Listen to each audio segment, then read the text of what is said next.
भद्रं कर्णेभिः शृणुयामदेवाः भद्रं पश्येमाक्षभिर्यजत्राः स्थिरैरङ्गैस्तुष्टुवागुंसस्तनूभिः यशेम देवहितं यदायुः।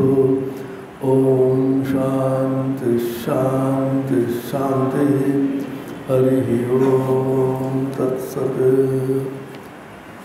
मांडुक्य उपनिषदे जाग्रत स्वप्न सुषुप्ति तीनटी अवस्था से वर्णना আমরা দেখছিলাম। এখন তুরীয় অবস্থা নিয়ে ব্যাখ্যা করছেন।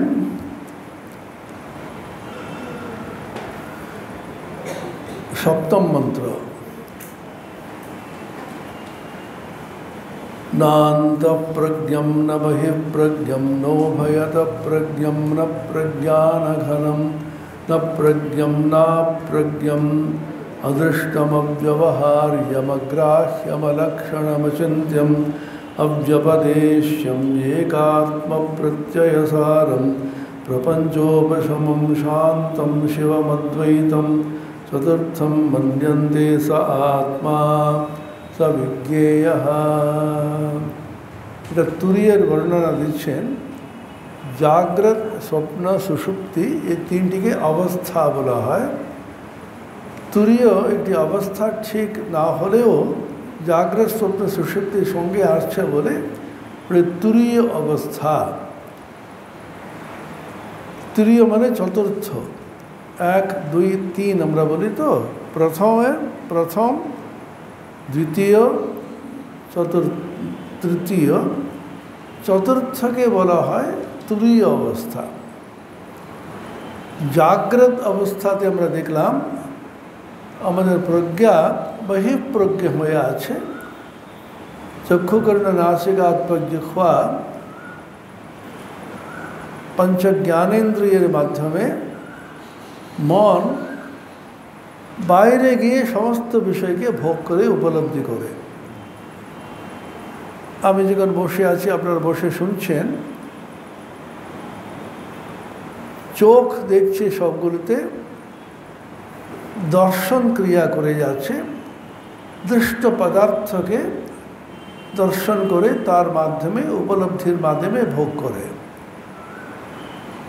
জিহ্বা বিভিন্ন রকম খাদ্য পদার্থ, সন্দেশ রসগোল্লা প্রভৃতি সবগুলোকে আস্বাদন করে সেগুলো বাইরে থেকে আসছে।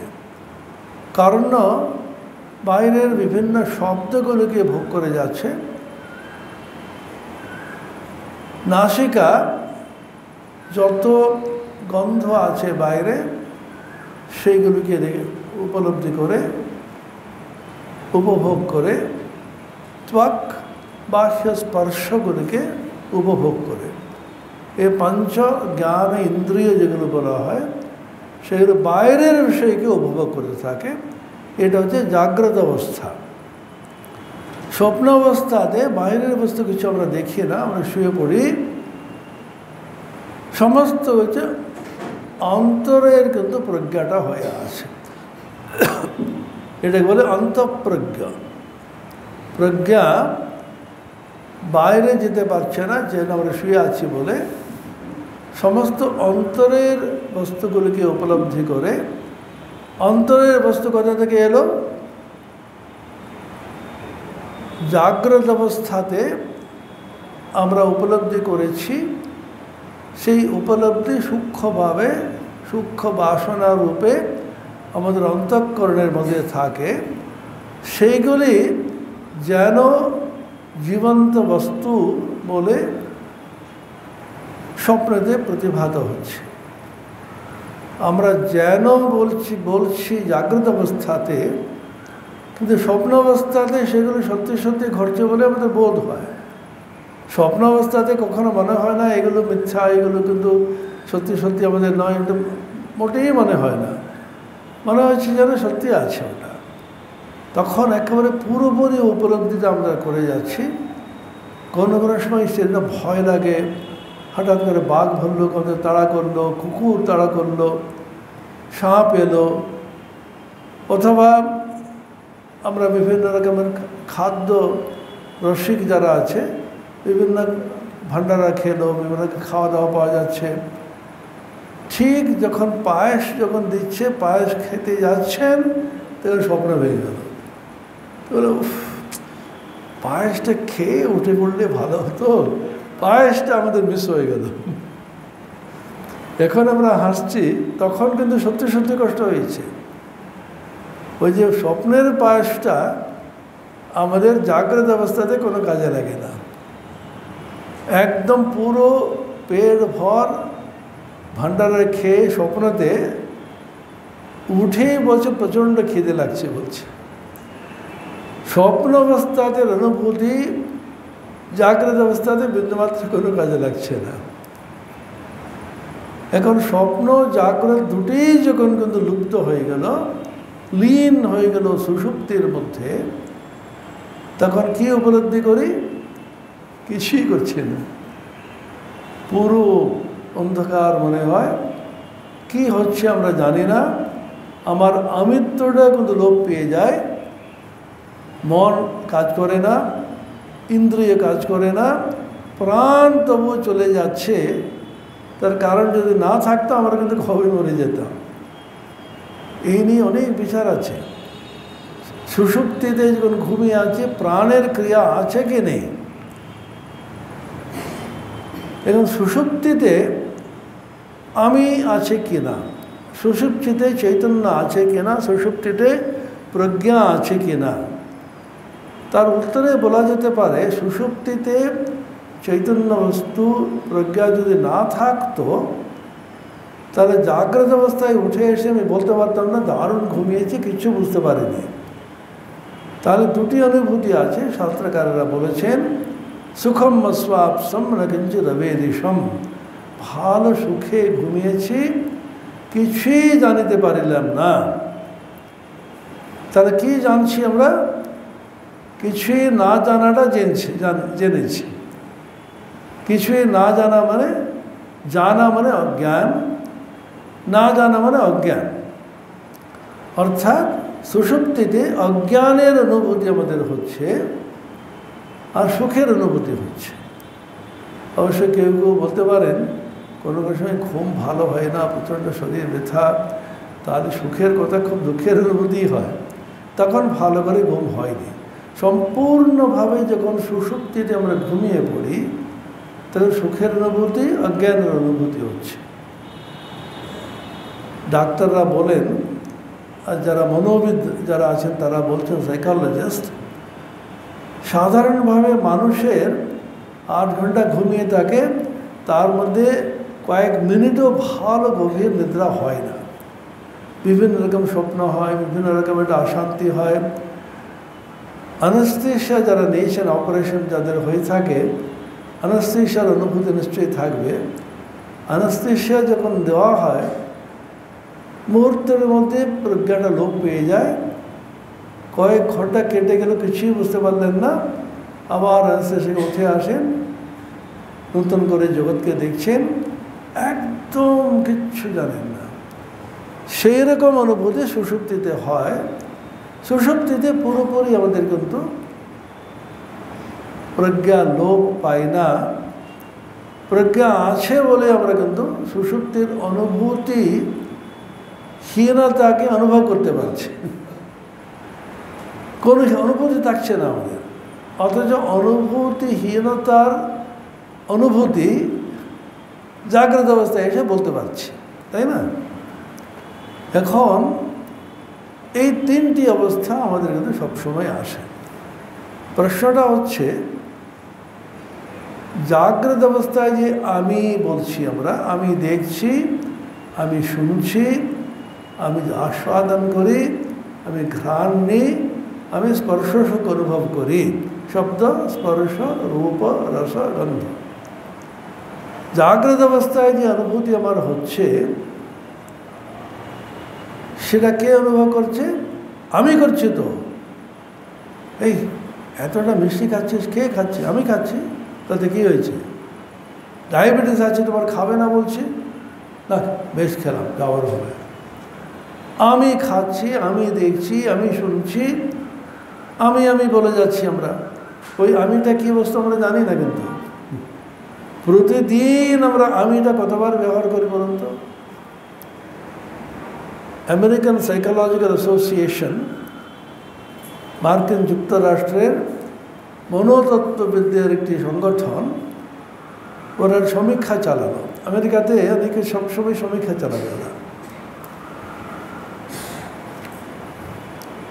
সমীক্ষাটা হচ্ছে what is the most used word in the English language, সবচেয়ে বেশি ব্যবহৃত শব্দ বাংলা ভাষায় কোনটা বলতে পারবেন তো? এটা কি? আয়। সব সময় আয় আয় আয়।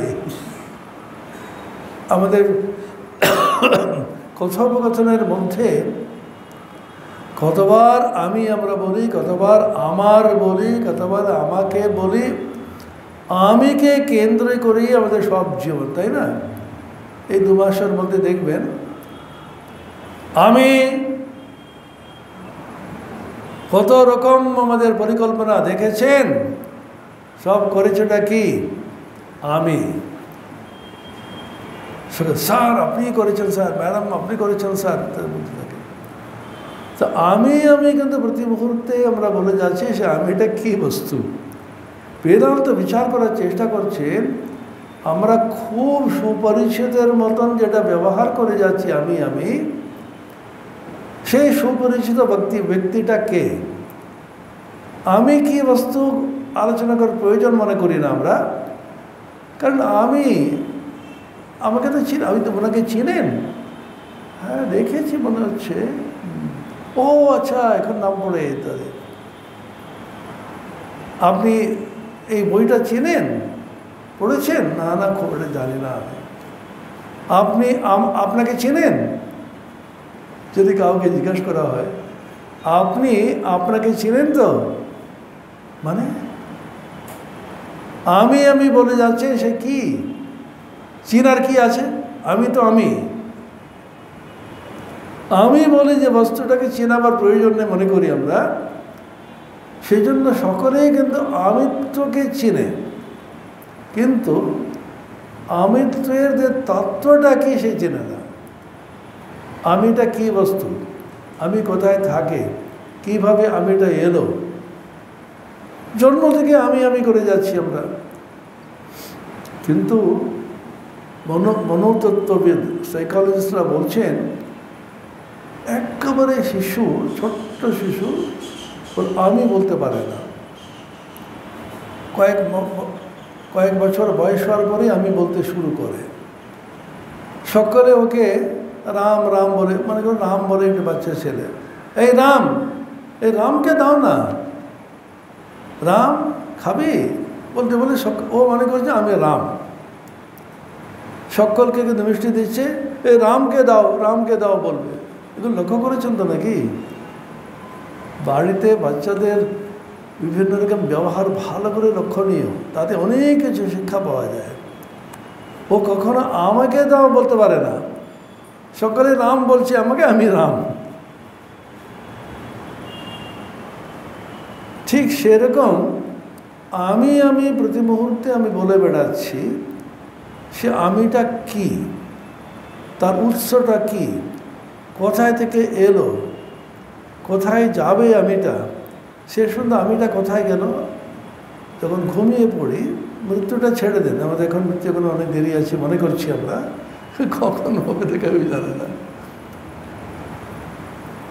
যখন ঘুমিয়ে পড়ি এই প্রচণ্ড কিন্তু কষ্ট লাগছে, একটা চা খাতে না, একটা মাথা ধরে গেছে ইত্যাদি বললাম। চাটা খাওয়ার পরে আস্তে আস্তে করে ঘুমিয়ে পড়লাম। আমি চা চাইলাম, আমি রসগোল্লা খেলাম, আমি রেগে গেলাম, আমি দুঃখ পেলাম, সুখ পেলাম, সমস্ত অনুভূতি আমি কেন্দ্রিক, আই সেন্টার, তাই না? যখন ঘুমিয়ে পড়ে শুয়ে পড়েছি, আমিত্বের বোধ আমার নেই।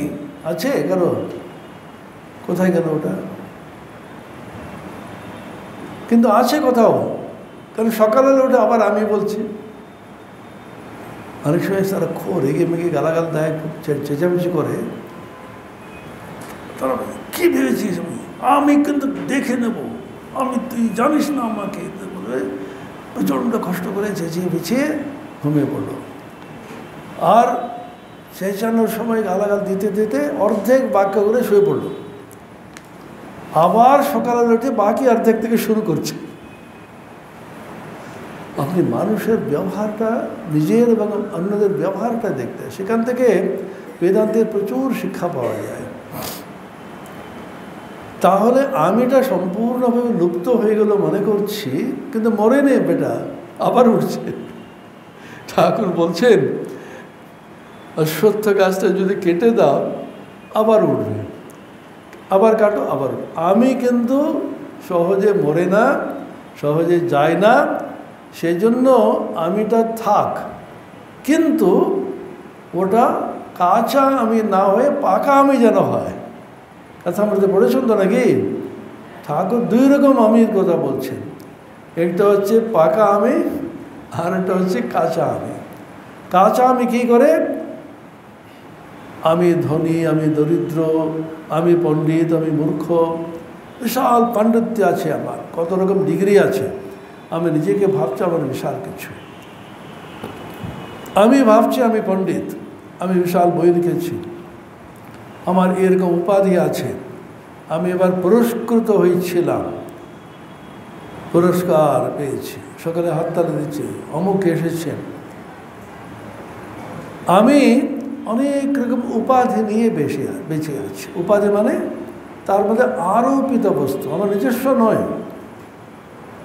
লেখাপড়া করলাম, আস্তে আস্তে উঠলাম, তারপরে ডিগ্রি অর্জন করলাম, স্নাতকোত্তর স্তরে গেলাম, MA, MSc, MTech ইত্যাদি করলাম, তারপরে PhD করলাম, তারপরে অমুক করলাম। আমি কি জন্ম থেকে MA, MSc, PhD ছিল নাকি আমার, নাকি? আস্তে আস্তে আমার উপরে আরোপিত হতে হতে হতে আমার একটা উপাধি অর্জন করলাম, উপাধি আরোপিত হলো, আরও কত উপাধি, আমি IAS, আমি IPS, সকলকে স্যালিউট মারা ছাড়া ওদের কোনো কাজ নেই। তবুও এটা আছে না, সামনে একটা গাড়ি যাচ্ছে, পিছনে একটা কনভয় যাবে, সকালে বলছে স্যার স্যার কোথাও থাকবে, তাতে একটা আনন্দ। যে মুহূর্তে আপনি অবসরপ্রাপ্ত, স্যার ফ্যার কেউ পৌঁছেও না, আপনি পরবর্তীকালে অফিসে গেলেন, যে পিয়ন যে এসে দাঁড়িয়ে আছে যথেষ্ট আপনি ওকে জ্বালিয়েছেন, ও এসে বলছেন এই স্যার এসছেন, চেয়ার কিসের, নিচে বসুন না, অনেক জ্বালিয়েছে আমাকে। অবসরপ্রাপ্ত, আর কী করবেন আপনি? যে অবসর নিলেন ওই পদের জন্য, উপাধির জন্য আপনাকে স্যালুট মেরেছে, আপনার জন্য নয়। বিদ্যাসাগরের গল্প জানেন তো? বিদ্যাসাগর দেশি পোশাকে গেছেন কোথাও নিমন্ত্রণ খেতে, কেউ পাত্তাই দিল না, বলছে তখন তো ব্রিটিশ পোশাকে দিতে হবে। ব্রিটিশেরা পছন্দই করতো না, মহাত্মা গান্ধীর পোশাক নিয়ে এমন রেগে যেত, এমন ব্যঙ্গবিদ্রুপ করতো, উনি আবার খালি গায়ে যেতেন, শুধু ধুতি, উপরে খালি গা। উইনস্টন চার্চিল বলেছিল হাফ নেকেড ফকির বলেছিল, অর্ধ নগ্ন একটি ফকির কোথাকার হয়ে এসেছে। রাজার সঙ্গে দেখা করতে গেছে, কিং জর্জের সঙ্গে দেখা করতে গেছেন ব্রিটেনে। ওরা বিরক্ত হয়ে বলছেন কোথাকার একটা উন্মত্ত একটা এসেছে, ঠাকুরকে কি বলবে কে জানে। অনেকে বলেছে বিদেশে, ঠাকুর এই ছবিটা রাখবেন না, কি যেন কেমন কেমন লাগছে, ভদ্র সমাজ এগুলো চলে না। দেবেন ঠাকুর বলেছিলেন আপনি বোতাম লাগিয়ে আসবেন। ঠাকুর বলছে এসব কথা দিতে পারতো তাহলে আসবেন না বলে দিয়েছে। মানুষ উপাধি দিয়ে দেখে সকলকে, প্যান্ট স্যুট পরে করে এলো। ঠাকুর বলছেন না উপাধি কীভাবে কাজ করে, যে মুহূর্তে একটা প্যান্ট স্যুট পরলো, বুট পরলো, ঠক ঠক ঠক করে হাঁটলো, হুইসেল মারতে মারতে সিঁড়ি ইত্যাদি বলছেন না। তখন মহাত্মা গান্ধীকে জিজ্ঞেস করলো why are you so scantily clad, আপনি এত কম কাপড় পরে আসছেন কেন? কারণটা হচ্ছে কিং জর্জ রাজা আমাদের দুজনের কাপড় উনি পরেছেন। ব্রিটিশের রানী এবং রাজা 18 বার নাকি কাপড় পাল্টায় ওরা, বেশভূষা। খাবার সময় একটা, বসার সময় একটা, শোয়ার সময় একটা, প্রত্যেকটা উপাধিতে চলে ওরা। আমাদের জীবনটাই উপাধি নিয়ে চলছে। নতুন নতুন উপাধি পাওয়ার জন্য আরও ব্যস্ত আমরা। যথেষ্ট আছে তাতে কিন্তু, কারণ ভিতরে ফাঁকা না। ভিতরে যার ফাঁকা নয়, ভিতরে সমৃদ্ধি আছে, ভিতরে আধ্যাত্মিক সম্পদ আছে, যারা আধ্যাত্মিক জগতের রাজা মহারাজা যারা, তারা বাইরের জগতে কিন্তু কিছু ভাবে না। সমস্ত আমি বেঁচে আছি কি দিয়ে? উপাধি দিয়ে। আমি এর উপরে নতুন নতুন উপাধি আমরা চাপিয়ে যাচ্ছি। জন্মের পরে প্রথম উপাধি আমি ছেলে, আমি মেয়ে, এই দুটো প্রথম আছে। আমি নিজে নিজে ভেবে নিচ্ছি কে ছেলে কে মেয়ে কিছুই জানি না আমরা। আমি অমুকের ছেলে, আমার বাবা কে জানো, ইত্যাদি বলে নিজেকে। আমার বাবার যে বিশাল কিছু পদবী আছে সে নিয়ে ছেলেটাকে তো খুব ভাবছে। গাড়ি নিয়ে নামবে, সেগুলো এরকম করে যাবে, হাঁটার ওর স্টাইলটাই আলাদা হবে। আপনারা লক্ষ্য করেছেন কিনা জানি না, এগুলি যারা বড় পদে আছে তারা যখন হাঁটে এরকম করে হাতটা পিছনে থাকবে।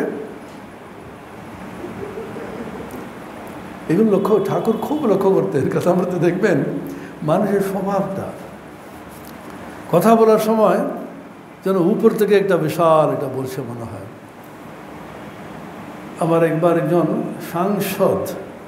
সাংসদ মানে বুঝেন তো, তিনি হঠাৎ একটা ফোন করলেন, আপনি কি আত্মপ্রিয়ানন্দ বলছেন? আগে হ্যাঁ বলুন। আমি তো বিনীতভাবে বলছি, আমি সাংসদ বলছি। কোন দলের তো বুঝতেই পারছেন। আমাকে এটা উপকার করতে হবে। হ্যাঁ বলুন। আমার এটা পরিচিত একজন আছে, তাকে এটা চাকরি করে দিতে হবে। ও আচ্ছা আচ্ছা, আপনি যখন বলছেন, আচ্ছা উনি কী পড়েছেন? বিশেষ কিছু পড়েননি।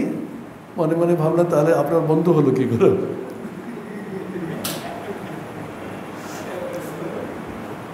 ঠাকুরের কথা এটা গেল, কথার মধ্যে আছে। কথার ভঙ্গিটা পাল্টে যায়। টাকা থাকলে মানুষের কীরকম অহংকার হয়, ঠাকুরের কথার মধ্যে আছে না। একটা ব্যাঙ একটি টাকা রেখেছিল তার গর্তের মধ্যে। আর কি অহংকার, আমার ঘরে টাকা আছে। হাতি হেঁটে যাচ্ছে, আর হাতি ওই ব্যাঙের এটা গর্ত ডিঙিয়ে যাচ্ছে। ব্যাঙ প্রচণ্ড রেগে গেল, বেরিয়ে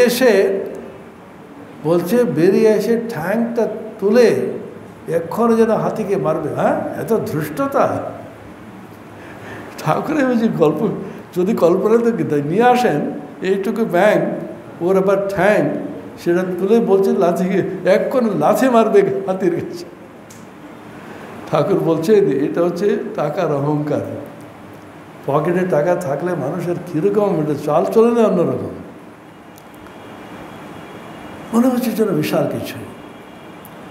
ঠাকুরকে নৌকো করে যাচ্ছেন, হৃদয়রাম মুখোপাধ্যায়ের সঙ্গে আছে তার সেবক। একজন গঙ্গার ধারে বসে আছে, পুরোহিত ব্রাহ্মণ। কে হে ভট্টাচার্য, কেমন আছো? ওর টোন থেকে ঠাকুর বলছেন, হৃদু ওর টাকা হয়েছে। প্রত্যেকটি জিনিস এগুলো উপাধি বলে। এগুলো জগতে উপাধিগুলোকে লক্ষ্য করার জন্য আমরা কিন্তু শাস্ত্র পড়তে হবে না। বাসে ঘাটে রাস্তায় দেখলেই বুঝতে পারবে এক একজনের কী অহংকার। আমি বিশাল জানি, ছোট ছোট জিনিসটাই কী ঝগড়া করে। বাসে যাওয়ার সময় খুব লক্ষ্য করতাম আমি। একজন বয়স্ক মানুষ বসে আছে, কলকাতার ভদ্রলোক। স্বামীজি ঠাকুর বলছেন না, লেখাপড়া লোক। আর একজন যুবক এমনি বলছে, স্যার দেখতে পাচ্ছেন কি গরম, কলকাতাতে এইরকম গরম কোনোদিন দেখিনি। কতটুকু কলকাতা চিনিস রে? এর চেয়ে গরম অনেকবার হয়েছে। স্যার ওই রকম তো মনে হচ্ছে। আবার পরীক্ষা করছিস, কিচ্ছু জানিস না, কলকাতার সম্বন্ধে আমাকে বলবি না। স্যার আপনি চেঁচাচ্ছেন কেন? বেশ চেঁচাবো, খবরদার কথা বলবে না। বিশাল কিচ্ছু নেই, কলকাতাতে গরম না ঠান্ডা তিতলি কি আছে, কিন্তু আমাকে এই ছোকরাটা এরকম বলতে পারলো। জানিস কার সঙ্গে কথা বলছিস? জানার কোনো প্রয়োজন নেই, আপনি যাই হন না কেন। হরে বাবা, ইংরেজি এটা সুন্দর একটা গল্প আছে। একজন একটা জায়গায় গেছে, মেয়র, তখনকার ওই শহরের মেয়র, সম্ভবত আমেরিকাতে হয়েছিল ওটা, ওই শহরের মেয়র কোনো দোকানে এনে কোথাও গেছে, কি এটা চাইলো, ও দোকানদার প্রচণ্ড খারাপ মেজাজ ছিল, কী কারণে বাড়িতে ঝগড়া হয়েছে বোধ হয়, বারবার বিরক্ত করছে। Why are you asking me again? Go to hell! অনেকে এসে বলে, এটা মেয়ের রে বাবা, তুমি কি ওইরকম বললে কেন? তোমার এখন মহা বিপদ হবে, তোমাকে কী যে করবে কোনো ঠিক নেই। হ্যাঁ আমি তো বলে ফেললাম, কি করব? এক্ষণে গিয়ে ওটাকে ওই কথাটা কিন্তু তুলে নাও, উইথড্র করো, বলে না এখন উইথড্র দ্যাট ওয়ার্ড, এখন আমি তোমার বিরুদ্ধে মানহানি মামলা করবো ইত্যাদি চলছে তো বাজারে এখন। সেই উইথড্র করতে হবে কথাটা, উইথড্র করা মানে বুঝতে পারেনি, আমি বলে ফেললাম, ওটাকে ফিরিয়ে নিতে হবে। তখন আবার গেল, আবার এসছেন কেন? You insulted me the other day. Sir ভুল হয়েছে স্যার, আমি বুঝতে পারিনি, আপনি মেয়র, একটু ক্ষমা করুন sir. What you want to say now? কি বলতে চাইছো এখন? You told me go to hell, এখন কি বলছিস? Sir I withdraw this sir, please don't go to হেল।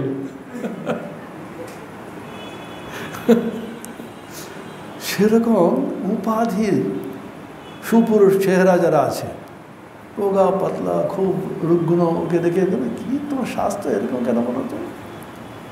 অপরকে বডি শেমিং বলে না, ইদানিংকাল কাগজটা খুললেই পাবেন আপনি, কোনো ছেলে কোনো মেয়েকে ওর শরীর গঠন নিয়ে কখনো কোনো কথা বলে, অপমান সূচক কথা বলতে নেই। আর গলার সুর, কারো করে গলার সুর খুব সরু হয়। রবীন্দ্রনাথ ঠাকুরের আপনি গলা শুনেছেন? ওর গলাতে আবৃত্তি ইত্যাদি অত্যন্ত সরু গলায় মেলে মেলে সুর ছিল ওনাকে। এত বড় সাদা দাড়ি, কথা বললেই চল। এক একজনকে ভগবান যেরকম দিয়েছেন, যাদের সুন্দর গলা, ওরা অপরকে কীরকম হয়েছে। আমার গলাটা শুনবি? স্যার এটা গান করো। আমি এখানে গান করব? আমাদের এই পরিবেশটা করতে পারবো না। এরকম করতে থাকবে। ঠাকুর এগুলো পরিষ্কার দেখাতেন, কথা বলতে আছে। আমার গলাটা দেখেছি, গলাটা কিন্তু ভালো করে ঠিক কর। তখন ও কী করবে বেচারা? আমার শরীর এরকম গঠন হয়েছে, প্রকৃতি দিয়েছেন, কারো শরীর আবার চুল পাকা। ওরে বাবা, আচ্ছা তোমার চুল পেকে গেছে কেন এত অল্প বয়সে? আমারটা দেখো, একটা চুলও কিন্তু পাকেনি, জানো? কি করব, আমার চুল পেকেছে, তোমার পাকেনি, এটা কি করার কি আছে? আমার কত বয়স হবে বলো তো? একটু কম করে বলে খুশি হবে। কত হবে আপনার? মোটামুটি 62। হ্যাঁ, আমার 80 হতে যাচ্ছে। হ্যাঁ, আপনার দেখে মনেই হয় না। হ্যাঁ, আরে মূর্খ, তোমার শরীর দুদিন বাদে সকলেই যাব, তাতে এটা অহংকার। আমি কি করে, এটা ঠাকুরের কথাবার্তা থেকে সব নিয়েছি আমি। ঠাকুর নাটক করে দেখা দেন, আবার আমি এটাকে দেখাচ্ছি না। আমি কি করে বিভিন্ন রকমের নিয়ে বেঁচে থাকে। আমার অঙ্গ প্রত্যঙ্গ খুব সুন্দর, আমার চোখটা খুব সুন্দর। অনেকের এটা গর্ব আছে, চোখ, আমার চুল, আমার গঠন। চুলটা পেকেছে কি পাকেনি এ নিয়ে এত গর্ব করার কি আছে? দুদিন বাদে সকলেরই পাকবে, নাই বা পাকলো, তাতে কি হয়েছে? শরীর, ইন্দ্রিয়, আমার গলার সুর তীক্ষ্ণভাবে শুনতে পাই আমি। শুনতে পাচ্ছিস না? স্যার একটু কানে। এখনও আমার এই বয়সে ওইখানে শব্দ বলে আমি শুনতে পাই, জানো তো, এইরকম তীক্ষ্ণ তো আমার ইন্দ্রিয়। আবার আমার বুদ্ধি, আর একটা ওটা তো মহা অহংকার। যারা বুদ্ধিমান বুদ্ধিমতী, অসম্ভব মনে রাখতে পারে, সুন্দর বলতে পারে, বলা মানে কি মিত্র বলে, ভাই ওর বেহেনো, এখন শুনবো আমরা, 2 মাস তো সময় আছে এখন। কি বলছেন দেখেছেন তো, এইরকম কমিউনিকেটর জগতে আর নেই। সকালে ঠাকুর কিন্তু তোতলা ছিলেন, জানেন তো। ঠাকুর কথা বলার সময় উনি তো ইংরেজিতে জানতেনই না, বাংলাও কিন্তু সহজভাবে বলতে পারতেন, এটা তোতলা ছিলেন। বিশ্ববিখ্যাত সব এসব পায়ে এসে পড়ে থাকতো। তখনকার দিনে কি পণ্ডিত মহলে, বিদ্বৎ মহলে কে কে বলুন তো? ঈশ্বরচন্দ্র বিদ্যাসাগর, তারপরে সাহিত্য সম্রাট বঙ্কিমচন্দ্র চট্টোপাধ্যায়, পণ্ডিত শশধর, এক একজন কি ভাগা ভাগা পণ্ডিত। হ্যাঁ, কেশবচন্দ্র সেন, বাবা, তখনকার দিনে কি বিখ্যাত উনি। কেশবচন্দ্র সেন কথা বললে হাজার হাজার যুবকবৃন্দ এসে গিয়ে এই করতো। সেই সকলকে কীভাবে উনি স্নাপ করে, উনি তো সাহিত্য সম্রাট, তো আধ্যাত্মিক জগতের সম্রাট না উনি। কেন আধ্যাত্মিক জগতের সম্রাট? অতি বিনয় ছিল বলে। অহংকারের দ্বারা কেউ বড় হতে পারে না। যত আপনি নিচু হবেন ততই বুঝবেন আমি কিছুই নেই বলে যখন উপলব্ধি হই, তখন কিন্তু ভগবান আপনাকে উপরে তুলবেন। কেন এসব বলছি? এসব তো উপাধি। আমরা যখন সংসারে দেখছি, এগুলোকে লক্ষ্য করে বেদান্তকে বুঝতে হবে কীভাবে মানুষ কিছুই নেই তবুও তো অহংকার। একজন ভিখারির কি অহংকার! আরে বাবা, একবার একজন ভিখারি, আমি একটা কফি খাবো, পয়সা দেন। তখনকার দিনে, তখন দিনে 1 টাকা না 2 টাকা ছিল। এই 2 টাকা তো জানেন না, কফির দাম বেড়ে গেছে, রীতিমতো ধমক দিচ্ছে। তাতে এটা অহংকার। এখন তো ভিখারিরাও কিন্তু হাইটেক হয়ে গেছে। একজন রাস্তায় বসে আছে, ক্রেডিট কার্ড অ্যাকসেপ্টেড হিয়ার, আপনি সোয়াইপ করে ক্রেডিট কার্ডে কিন্তু পেমেন্ট করতে পারেন, অথবা আপনি পেটিএমে করতে পারেন। কি এটা চলছে এখানে জানি। এই সমস্তগুলো উপাধি বলে। এখন প্রশ্নটা হচ্ছে, এখন উপরের সাথে চলে আসছে, কারণ একটুখানি গল্পটার উপর না বলে আপনি ঘুমিয়ে পড়লেন। কথামৃত থেকে শিখেছি ঠাকুরের প্রত্যেকটা জিনিসই গল্প। আমি জাগ্রত অবস্থায় বিভিন্ন রকম অনুভব করে যাচ্ছে, এগুলো সত্য বলে মনে করছে। স্বপ্ন অবস্থা যে আমিটা, জাগ্রত অবস্থা আমির সঙ্গে পৃথক না এক। জাগ্রত অবস্থায় কী অনুভূতি স্বপ্ন জানে না, অথচ স্বপ্ন অবস্থাতে অনেক রকমের অনুভূতি আমাদের হচ্ছে। যখন সম্পূর্ণ সুষুপ্তিতে যখন চলে যায়, আমাদের আমিটাই খুঁজে পাওয়া যাচ্ছে না, অথচ আমি আছে। কী করে জানলাম? জাগ্রত অবস্থায় উঠে এসে আবার আমি ভালো ঘুমিয়েছি বলতে পারছি কি করে?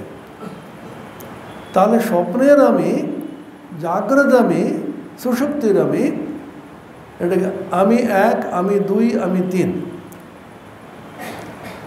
I1, I2, I3, এই 3টি একই আই না আলাদা আলাদা আই? আমি 3টের মধ্যে কিন্তু সম্পর্ক খুঁজে পাওয়া যাচ্ছে। জাগ্রত অবস্থার আমি বলছে স্বপ্নতে কিন্তু ভালো স্বপ্ন দেখেছি, তাহলে ও জানে এ বেটা ওখানে ছিল, নাহলে জানলো কী করে? জাগ্রত স্বপ্ন দুটি অবস্থারই কিন্তু লুপ্ত হয়ে যখন সুষুপ্তিতে চলে গেল, তখন কি হলো? সুষুপ্তি অবস্থাতে যে অনুভূতি, অজ্ঞানের অনুভূতি, সুখের অনুভূতি, জাগ্রত অবস্থার আমি জানতে পারছি। তখন এরকম ভাবা যেতে পারে কি না, বিজ্ঞানী যেমন অন্বেষণা করে করে করে বার করেন, ঠিক সেরকম এখান থেকে কি অনুমান করা যাবে, এখান থেকে কি আমরা কিন্তু বুঝতে পারি। এরকম ভাবা যাবে কি না যে I1 I2 I3, আমি এক, আমি দুই, আমি তিন, তিনটি কিন্তু একটি বড় আমির তিনটি প্রকাশ মাত্র, দেয়ার মোডস অফ এক্সপিরিয়েন্স। ইংরেজিতে মোড বলে, MODE। মোড মানে এই মোডই কিন্তু প্রকাশ হচ্ছে। যেমন জল, বরফ এবং বাষ্প, তিনটি কিন্তু H2O জল তিনটি স্টেটে থাকছে, স্টেটস আমরা বলি।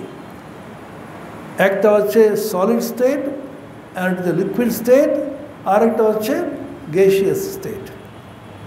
এখন ফোর্থ স্টেট একটা আছে, সেটাকে প্লাজমা বলা হয় ফিজিক্সের।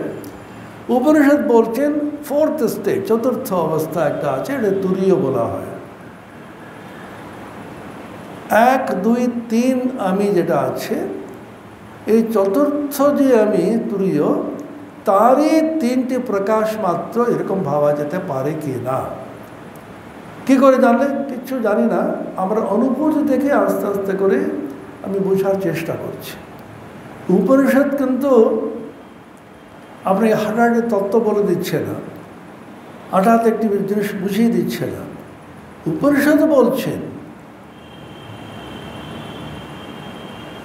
তোমার দৈনন্দিন অনুভূতিকে ভালো করে বিশ্লেষণ করো, যেটা আমরা করি না। দৈনন্দিন অনুভূতি আমরা কোনদিন কিন্তু ভাবি না ওটা নিয়ে। যেমন কেন উপনিষদ বলছেন যে চোখটা খুললে আমরা দেখছি কি করে? আমরা মনে করি একটা প্রশ্ন হলো নাকি, চোখটা খুললে দেখবই, এটা কি ভেবে নিচ্ছে ওটা হবেই? চোখ কী করে দেখছে, কান কী করে শুনছে, কান থাকলে তো শুনবে, কি আছে তাতে? না, একটু বিশ্লেষণ করো, বোঝার চেষ্টা করো। কে নেশিতম পততি প্রেষিতম মনঃ, কে ন প্রাণ প্রথম প্রীতিযুক্ত, কে নেশিতাম বাচমিমাম বদন্তি, চক্ষুশ্রোত্রম কৌদেব যুনক্তি। চোখের দ্বারা আমরা দেখছি, অথবা চোখের পিছনে আরেকটি আছে শক্তি যার দ্বারা দেখছি। কর্ণের দ্বারা আমরা শুনছি, না কর্ণের পিছনে অন্য কিছু আছে বস্তু যার দ্বারা আমরা শুনছি। এরকম করতে করতে বলছেন চোখের দ্বারা আমরা দেখছি না, কর্ণের দ্বারা আমরা শুনছি না, জিহ্বার দ্বারা আস্বাদন করছি না, নাসিকার দ্বারা ঘ্রাণ করছি না, ত্বকের দ্বারা স্পর্শ সুখ অনুভব করছি না। একটি চোখের চোখ আছে, কানের কান আছে, প্রাণের প্রাণ আছে, শ্রোত্রস্য শ্রোত্রম মনসো মনো যদ বাচোহ বাচম সবু প্রাণস্য প্রাণঃ চক্ষুষশ্চক্ষুরতিমুচ্যধীরা প্রেত্যাস্মাল্লোকাদমৃতা ভবন্তি। উপনিষদ ওরা অন্বেষণ করে অনুসন্ধান করে করে বার করেছে চোখ আছে তো দেখতে পাচ্ছে না, এরকম দেখতে পাচ্ছে অনেকে, কান আছে তো শুনতে পাচ্ছে না, তার পিছনে একটি শক্তি আছে, তার পিছনে এটি শক্তিকে অনুসন্ধান করতে করতে করতে করতে বার করেছে আর একটি উচ্চ আধ্যাত্মিক তত্ত্ব, সেটাকে আত্মা অথবা ব্রহ্ম বলা হয়। আমাদের সমস্ত ক্রিয়া, সমস্ত চিন্তন, সমস্তগুলো প্রেরণা হচ্ছে সেই আত্মা, সেই ব্রহ্ম। আমরা সুখ দুঃখ অনুভব করি, আমাদের জয় বিজয় এসব হচ্ছে যখনই কিন্তু জিতে যায়, আমরা ভাবি আমরা জিতে গেছি, আমরা জিতে গেছি। দাঁড়াও, তোমরা জিতেছ নাকি? ওই মুহূর্তে খেলার সময় ঠিক ঠিক তোমাদের খেলার যে প্রেরণা, শক্তি, বুদ্ধি কোথা থেকে এসছে?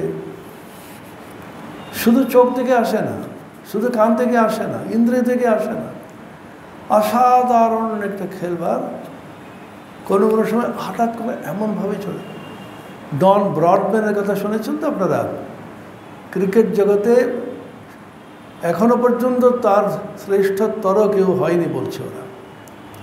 ওনার যে ব্যাটিং অ্যাভারেজ 99.99, শেষ খেলাতে উনি ব্যাটিং করতে গিয়ে শূন্যতে আউট হলেন। এটি বিখ্যাত ওটা।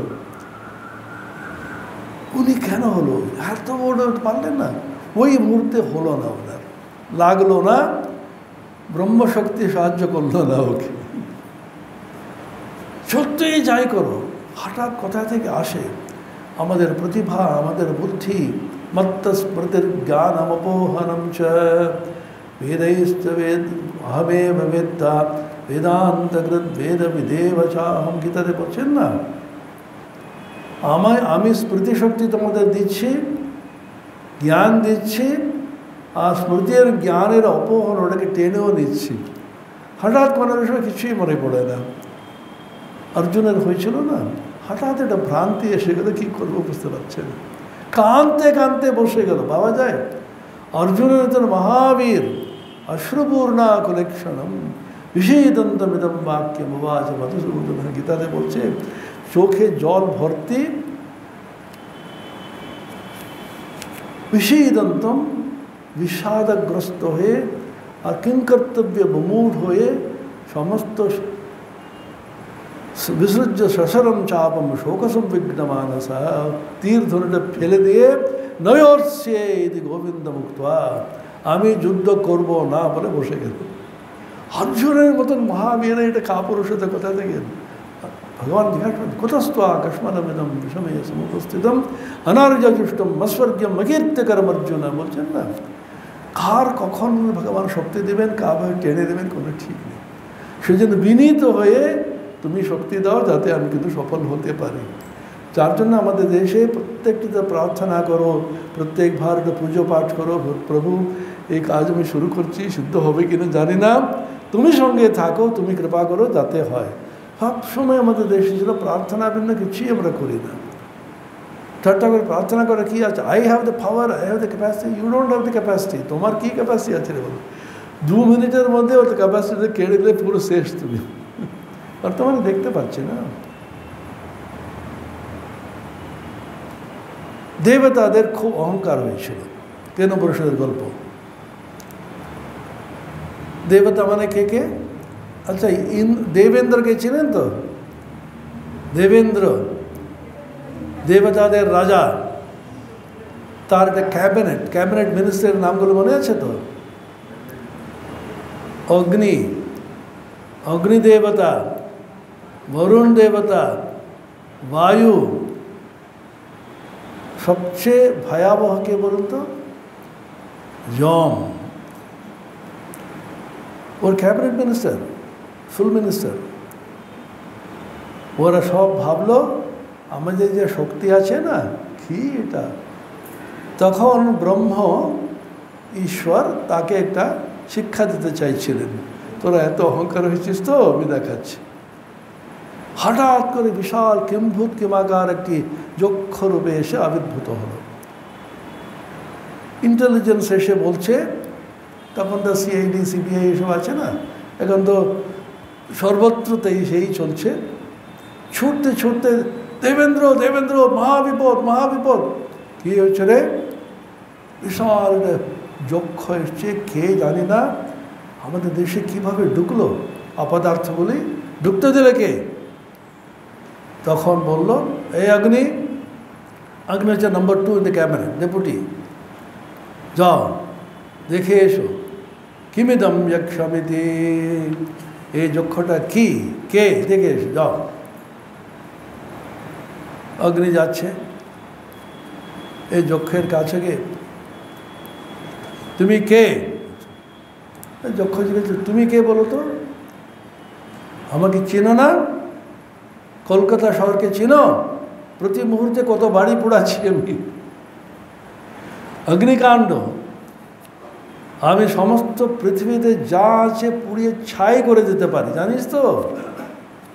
তাই নাকি? ও বাবা, কি শক্তি! আচ্ছা, একটা কাজ করবি, এটা তৃণখণ্ড, ঘাসের টুকরো, একে বলি এটা একটা পোড়াও তো। এত রেগে গেল, ইয়াকে চলছে নাকি?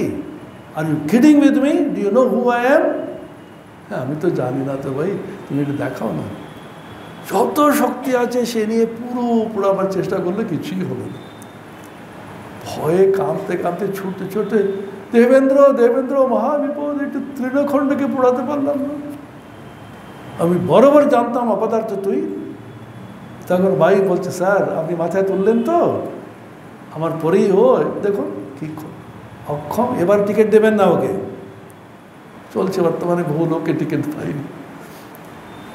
ঠিক আছে, পরে দেখা যাবে, ভাইও তুই যা, আমাকে পাঠাচ্ছেন তো, এক নির্ঘাত আপনি নিশ্চিন্ত থাকুন, আমি দেখে নেব। করে এলো বায়ু। তো তুমি কে ভাই, তুমি কে? আমার নাম হচ্ছে বায়ু মাতারেশ্বর। দুটো নাম বললে, এটা অনেকে দেখবেন দুটো নাম বলতে হবে, আমি এটা নাম আর একটা অফিসিয়াল নাম আরেকটা আছে। তোমার কি ক্ষমতা? আমার ক্ষমতা? তুমি তো কোনো খবরের কাগজ পড়ো না বোধ হয়, ইন্টারনেটও দেখো না। সুপার সাইক্লোন নাম শুনেছ না? তো সুনামি শুনেছ? টর্নেডো শুনেছ? কত রূপে এসে ধ্বংসলীলা আমি চালাই। আরে বাবা, আচ্ছা আমি তো জানি না ভাই, এই তোমার ঘাসের টুকরো এসে, তোমার দাদা একজন এসেছিল, অগ্নি নাম বলছে, ওটা পোড়াতে পারলো না, এটা উড়িয়ে দিতে পারো? দেখবো যে সমস্ত পৃথিবীকে যা আছে উড়িয়ে দেবো। ঘাসের টুকরো তুমি ইয়ার্কি করছো নাকি? তুমি দেখো না, এমন বেগে এসে ওটা বললো, ঘাসের টুকরো যেখানে আসে ওখানে বসে আছে। ভয়ে কাঁদতে কাঁদতে, দেবেন্দ্র মহাবিপদ, কিচ্ছু বুঝতে পারছে না কে দেবেন্দ্র। সকলে আমার মন্ত্রিসভায় যা আছে অপদার্থের দল, আমি নিজে যাব। যে মুহূর্তে কাছে গেল, অন্তর্ধান হয়ে গেছে। সেই আকাশে তার স্থানে কে ছিল? উপনিষদ বলছেন, উমা হৈমবতী বহু শোভমানা, অত্যন্ত শোভমানা, অতি সুন্দর দেবী মূর্তি, তার নাম হচ্ছে উমা হৈমবতী। হিমবানের পুত্র পার্বতী ব্রহ্মশক্তি, তিনি ওখানে এসে বললেন, এই যা যক্ষ যেটা আছে, সা ব্রহ্মেতি হোবাচ, তার নাম আছে ব্রহ্মণা বিজয়ে মহীয়ধ্বমিতি।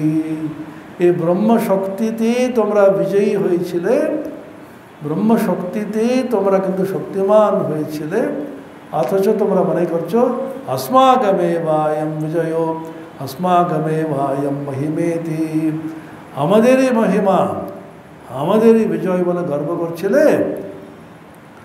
এখান থেকে ওরা বুঝে নিল ব্রহ্মশক্তিটা কী। উপনিষদের গল্প এটা। কেন উপনিষদে প্রথম কি উচ্চ তাত্ত্বিক দিকে শুরু করে গল্প দিয়ে শেষ করছে। জাগ্রত স্বপ্ন সুষুপ্তি তিন অবস্থাতে প্রজ্ঞা ক্রমশ বহিঃপ্রজ্ঞ অন্তঃপ্রজ্ঞ, আর সুষুপ্তিতে প্রজ্ঞান ঘন, আনফোকাসড, বাইরেও যাচ্ছে না অন্তরেও যাচ্ছে না, একদম এটি জমাট বেঁধে বসে আছে প্রজ্ঞা। এই তিনটি হতে পারছে কি করে? আর একটি চতুর্থ একটি আছে, তার নাম হচ্ছে তুরীয় চৈতন্য। তুরীয় চৈতন্য কি করে?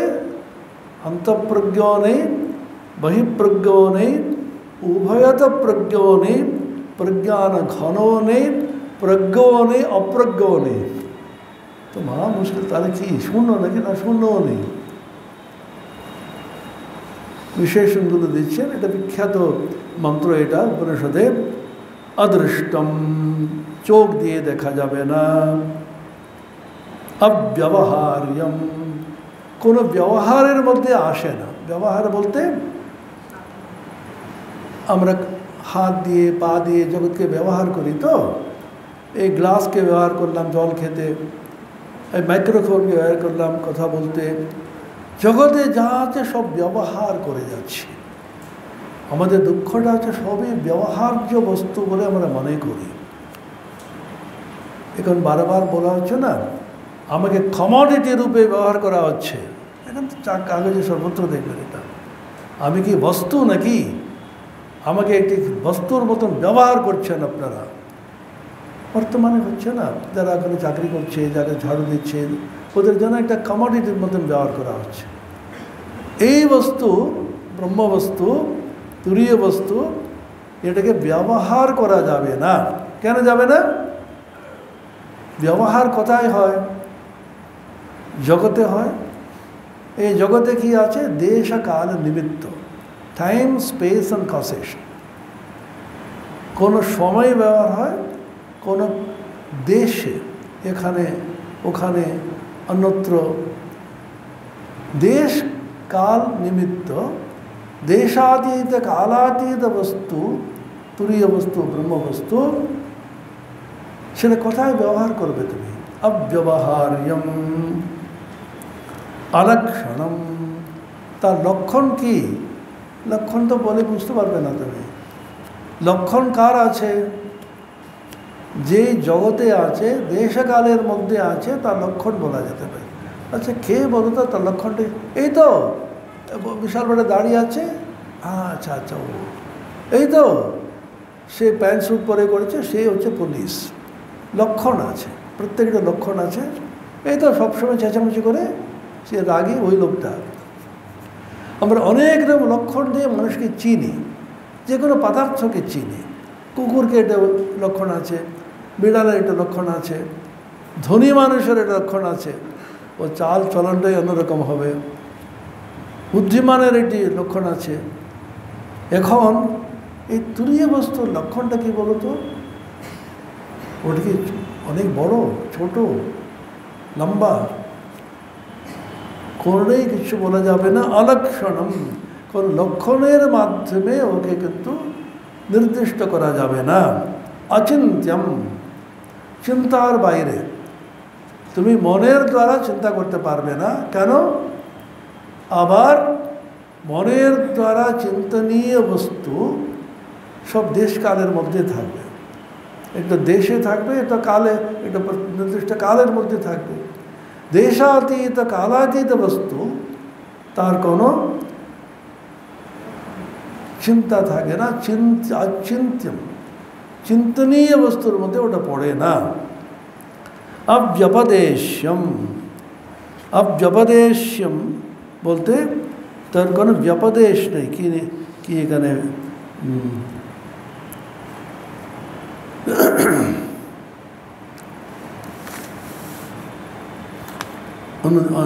অনুবাদ কি করেছেন দেখুন। অচিন্ত্যম অব্যপদেশ্যম, শব্দের দ্বারা অনুদ্দেশ্য, শব্দের দ্বারা এটা বোঝা যাবে না। অদৃষ্টম অব্যবহার্যম ও অগ্রাহ্যম। মাঝখানে এটা বাদ চলে গেল। অগ্রাহ্য, ওটা ধরতে পারবে না। ওটা বাংলাতে বলি না, ধরা ছোঁয়ার বাইরে। ধরতে পারবে না মানে ইন্দ্রিয় গ্রাহ্য নয়। আমরা একটা বস্তুকে দেখছি চক্ষুর দ্বারা, ওটা কি হলো? চক্ষুর অধীনে চলে গেল, চক্ষুর দ্বারা গ্রাহ্য বস্তু হয়ে গেল। হাতের দ্বারা ধরলাম, হস্তের দ্বারা গ্রাহ্য হলো, এটা অগ্রাহ্যম। অব্যপদেশ্যম, শব্দের দ্বারা অনুদ্দেশ্য, অর্থাৎ শব্দ, স্পর্শ, রূপ, রসগন্ধ, রূপ, পঞ্চ জ্ঞানেন্দ্রিয়ের বস্তু ওটা হতে পারে না। এটাই যে অর্থ। একাত্ম প্রত্যয়সারম, সর্ব অবস্থায় একই আত্মা আছেন এইরূপ প্রত্যয়ের দ্বারা অনুসন্ধেয় অথবা কেবল আত্মা ইত্যাকার প্রতীতির গম্য। সমস্ত অবস্থাতে একটি আত্মবস্তু আছে, এরকম প্রত্যয়। প্রত্যয় মানে চিন্তা, প্রত্যয় মানে একটা ভাবনা, ধারণা। একটি বস্তু আছে, অজর অমর,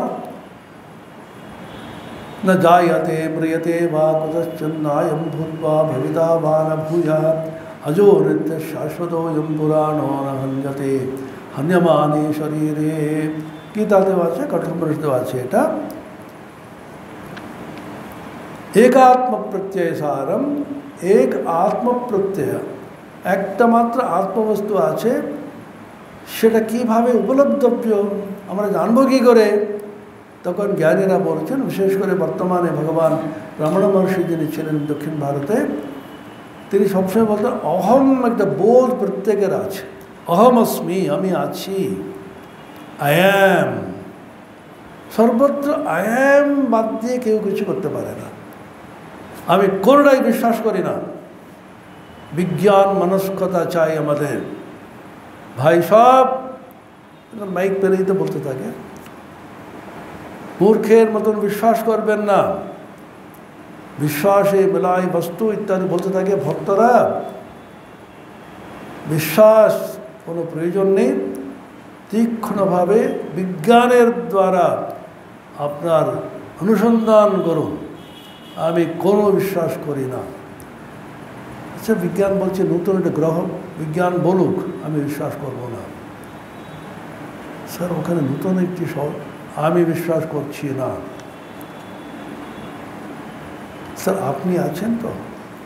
আমি বিশ্বাস করছি না, আমি আছি। কে বলছে? আমি বলছি আমি বিশ্বাস করি না, আমি আছি। সে আমিটা কে? বেদান্ত এখানে গিয়ে পুরোটা গলা টিপে প্রমাণ করছে। তুমি সর্বত্র বলছে আমি বিশ্বাস করি না, সর্বত্র বলছে আমি মানি না, আমি আছি, সেই উপলব্ধিকে অবিশ্বাস করতে পারো কি? আমি নেই কেউ বলতে পারে? কোনটাই নেই আমি বিশ্বাস করি না। ঈশ্বর আবার কি? ঈশ্বর নেই, অমুক নেই, সবই নেই, কিন্তু আমি নেই বলতে পারো? আমি এখানে নেই বলছে এটা কে? আমি বলছি আমি নেই এখানে। I am the irreducible, incontrovertible, undeniable একটি বস্তু, কখনো অস্বীকার করা যাবে না,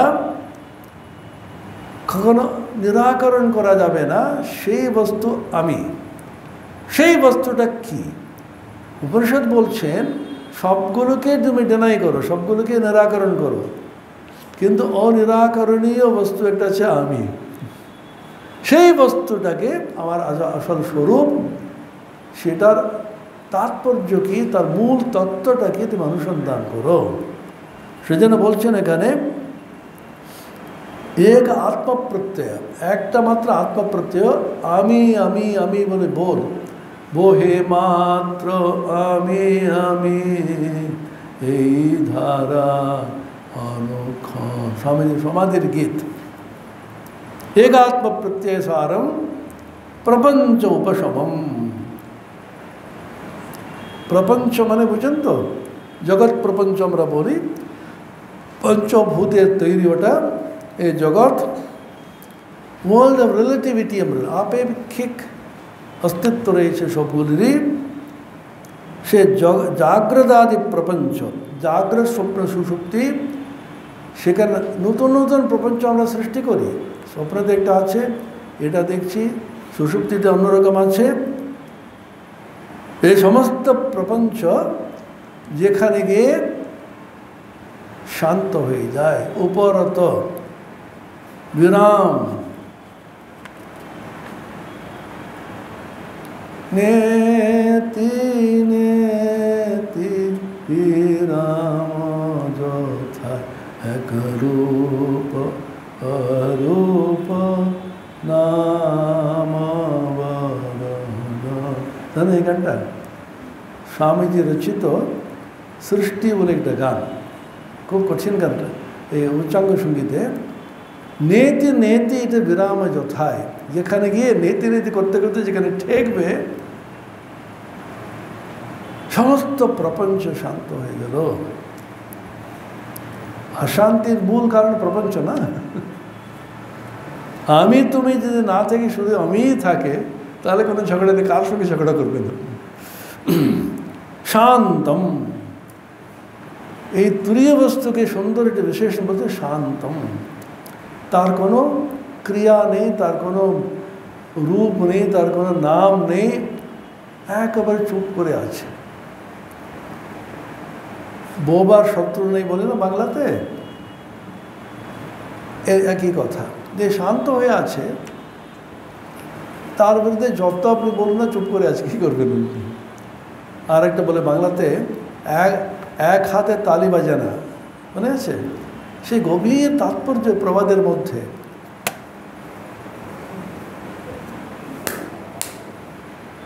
দুটো হাত লাগবে, দুই হলেই তখন ঝামেলাটা বেশি, এক থাকলে কোনো সমস্যা নেই।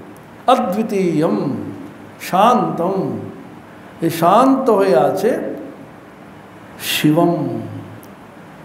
সুন্দর একটি কথা বলছেন, এটা কিন্তু অত্যন্ত মঙ্গলকর।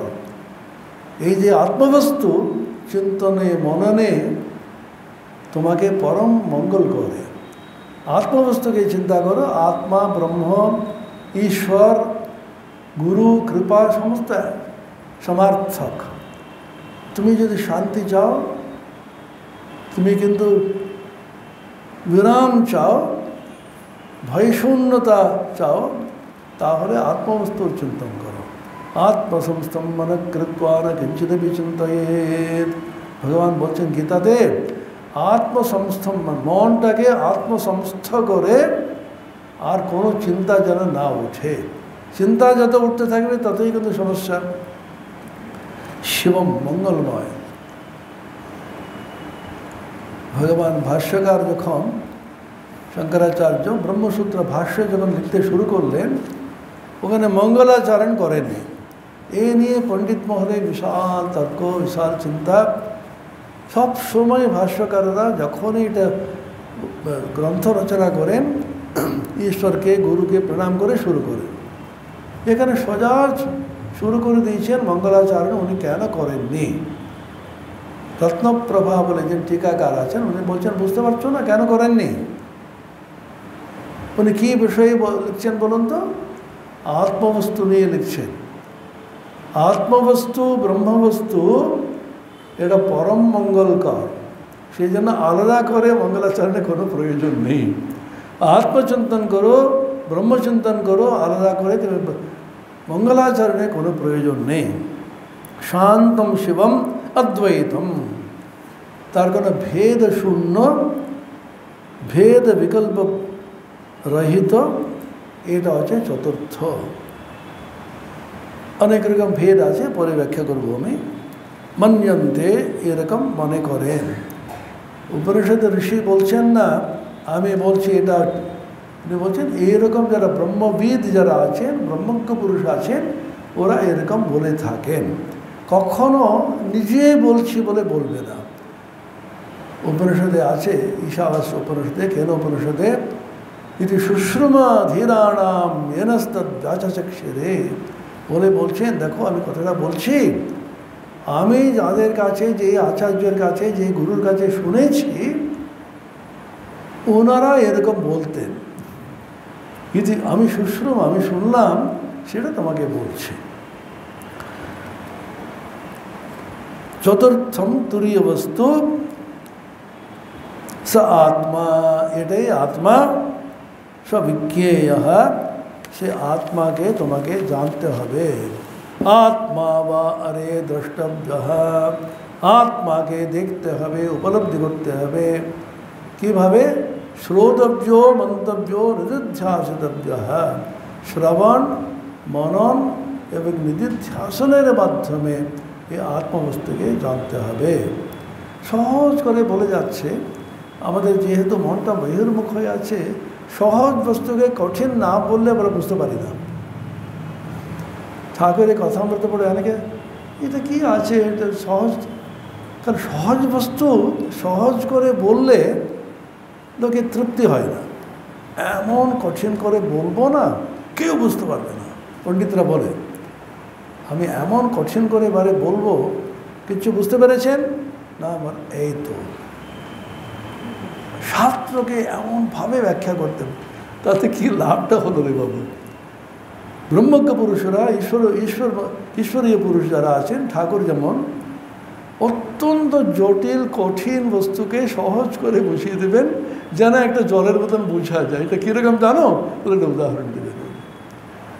আমরা কিন্তু সহজভাবে সহজ বলতে চাই না। এটা গল্প বলে শেষ করছি। পূজনীয় স্বামী গৌতমানন্দ যে গল্পটা বলেছিলেন, গল্পের বিষয়টা হচ্ছে সহজভাবে সহজ জিনিসকে আমরা বলি না। একটি বাচ্চা ছেলে হঠাৎ করে কীটা হলো, কাগজ বানিয়ে ছেড়ে দেয়। সেই জন্য কারেন্সি নোট ওর কাছে দূরে রাখে। বাবা মা প্রচণ্ড চিন্তিত, যা পায় ছেড়ে ফেলবে। কত রকমের আস্তে আস্তে বড় হচ্ছে, কত রকমের চিকিৎসা করালো। আর এটা বলে না অ্যালোপ্যাথি, হোমিওপ্যাথি, আয়ুর্বেদ, শেষ পর্যন্ত একজন বললো অ্যালোপ্যাথি হোমিওপ্যাথি সবই করলাম, শেষ পর্যন্ত কী করে লক্ষ্মীপতির কাছে শরণ নিলাম, আর কী করবো, লক্ষ্মীপতি নারায়ণ। কত রকম করলো, কত পুজো পাঠ, পাশ্চাত্যে ভারতবর্ষে কিছুতে রোগটা যাচ্ছে না। তখন হঠাৎ একজন এসেছিল, প্রবীণ ভদ্রলোক, খুব ওদের বন্ধু। আচ্ছা কী হলো, এত চিন্তিত কেন? আর বলবেন না, এই ছেলেটাকে কী যে করবো, বড় হচ্ছে, কাগজ পেলেই ছেড়ে দেয়। ও তাই নাকি? আচ্ছা আমি 5 মিনিটের কথা বলবো আলাদা করে। ঠিক আছে আপনি বলুন। আলাদা ডেকে কি এটা বললো, তারপরে শান্ত হয়ে গেছে, কিছুই করে না। আপনি সাক্ষাৎ ভগবান, কি জাদু আছে আপনি বলুন তো, কি বলেছেন বলুন তো আপনি, আশ্চর্য লাগছে। কিছুই না। আমি ওকে বললাম, আরে কী রে, কাগজ ছিঁড়ছিস কেন? কাগজ ছিঁড়বে না, ঠিক না। তখন ওই ছেলেটা বললো, কাকু আমাকে তো কেউ এ কথা বলেনি, সকলে অনেক কিছু বলে যাচ্ছে, কাগজটা ছিঁড়বে না। এই বাক্য না বলে অনেক কিছু চিকিৎসা কঠিন কঠিন। তা মানে সহজ জিনিসকে সহজ করে বলতে আমরা শিখিয়ে নিই। তার কারণ কি বলুন তো, আমাদের মনটা জটিল হয়ে আছে, মনটা যে বাঁকা, একা বাঁকা, সেজন্য আমরা কিন্তু কঠিন করে বললেই যেন কেউ বুঝবে না, নিজেও বুঝবে না, তাতে একটা তৃপ্তি হয়। না বুঝার একটা আনন্দ আছে, জানেন তো। ইগনোরেন্স ইজ ব্লিস বলা হয় ইংরেজিতে। কিচ্ছু না বুঝলে একটা আনন্দ হয়। अरे बाबा क्या बढ़िया भाषण दिया, कुछ समझा, समझ में तो नहीं आया, बढ़िया लगा। कि ना बुझले कठिन किछु बोलছে বলে এটা। উপনিষদ, গীতা, আমাদের শাস্ত্রাদি এত সহজভাবে সহজ জিনিসকে দৈনন্দিন অনুভূতিকে ব্যাখ্যা করছে। শাস্ত্রকারেরা এসে, অবতার পুরুষরা এসে সেটা আরও সহজ করে দৈনন্দিন জীবনে কাজে লাগে। এটা দৈনন্দিন জীবনে কী কাজে লাগে আমরা ব্যাখ্যা করব পরে। ওম শান্তি শান্তি শান্তি। হরি ওম তৎসৎ। শ্রীরামকৃষ্ণার্পণমস্তু।